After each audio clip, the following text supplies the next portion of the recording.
নমস্কাৰ, আপোনালোকক আমাৰ ইউটিউব চেনেল পাৰফেক্ট ৰিভাৰলৈ স্বাগতম জনাইছোঁ। আজিৰ ভিডিঅ'টোত অসম চৰকাৰৰ আগন্তুক পৰীক্ষাসমূহৰ বাবে উপযোগী হোৱাকৈ অসমৰ মঠ মন্দিৰসমূহৰ বিষয়ে আলোচনা কৰিম। আহকচোন ভিডিঅ'টো আৰম্ভ কৰোঁ। কামাখ্যা মন্দিৰ। কামাখ্যা মন্দিৰ গুৱাহাটীৰ নীলাচল পাহাৰত অৱস্থিত।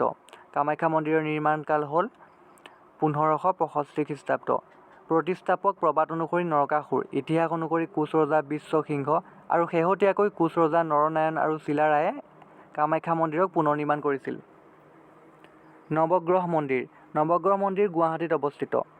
নিৰ্মাণকাল 1752 খ্ৰীষ্টাব্দ। প্ৰতিষ্ঠাপক।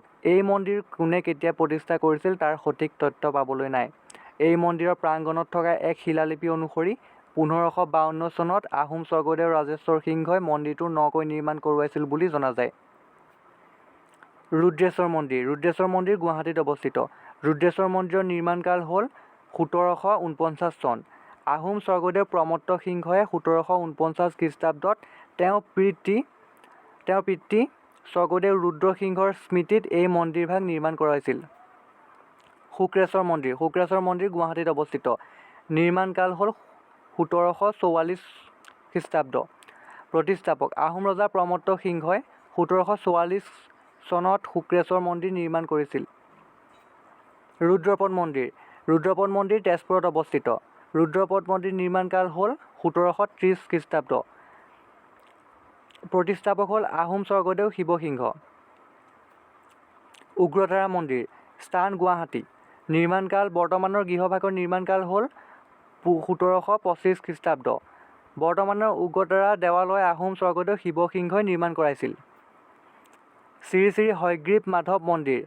হয়গ্ৰীৱ মাধৱ মন্দিৰ হাজোত অৱস্থিত।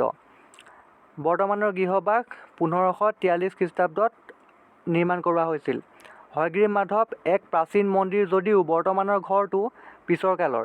কোচ ৰজা ৰঘুদেৱে 1543 খ্ৰীষ্টাব্দত মন্দিৰটো পুনৰ নিৰ্মাণ কৰে।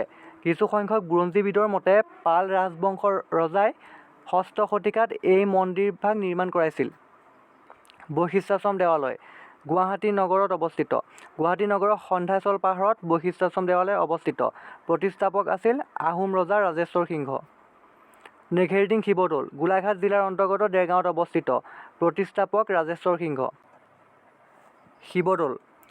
শিৱদৌল শিৱসাগৰত অৱস্থিত। প্ৰতিষ্ঠাপক আছিল স্বৰ্গদেউ শিৱসিংহৰ পত্নী অম্বিকা কুঁৱৰী।